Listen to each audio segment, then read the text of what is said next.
मंगलदैयाव आलफानि मुङाव रां दाबिना लांनो फैनाय समाव पुलिसा साथाम सुबुंखौ हमनो हायो। मंगलदैनि धरिया खाथिनि लाइमोन साहेब आलीखौ हमनायनि उनाव साहेबा सिमान लानायाव आजाद आली जन ज्योति बनियाखौ मंगलदै पुलिसा हमनो हायो। मिथिनाय बादिब्ला मंगलदै पुलिसा मोनथाम जायगायाव सिग्रोमनाय हाबाफारि लानानै आलफानि मुङाव रां दाबिनाय जाथायाव लोब्बा गोनां साथाम सुबुंखौ हमनो हायो। लखिमपुराव पुलिसनि एनकाउन्टाराव सासे डाकाइटा जोखोम जायो। थांनाय बावैसो सान सिगां लखिमपुराव सोमजिनाय एटीएम लुथिनाय जाथायजों लोब्बा गोनां राकेश पिगुखौ पुलिसा हमनायनि उनाव खारखोमालांनो नाजानाय समाव पुलिसा आथिंआव गुलि गावनानै जोखोम खालामो। जाथायाव जोखोम जानाय डाकाइटखौ आथिखालाव साहा लखिमपुर देहा फाहामसालियाव फाहामथाय होगासिनो दङ।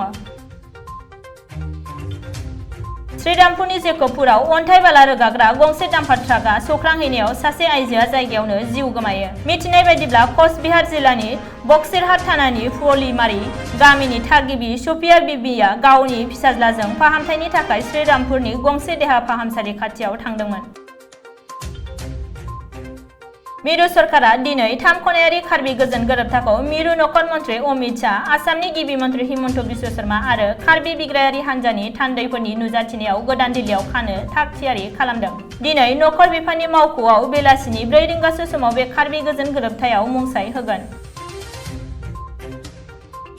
आसाम खुंथायारि बिफानगिरि फरायसालिमायाव सावस्रि बिफाननि थिसनथाइलाइ राननाय हाबाफारि खुंदों। सावस्रि मन्त्रि केशव महन्तआ गासै सा 70 बिजाथिफोरनो थिसनथाइलाइ राननानै होयो। मन्त्रि केशव महन्तआ थिसनथाइलाइ गथायनाय हाबाफारियाव रायजोनि सावस्रि खोन्दोआव थाबैनो खमैबो 9,000 मासिफोराव थिसनथाइ होनाय जागोन होननानै फोसावो।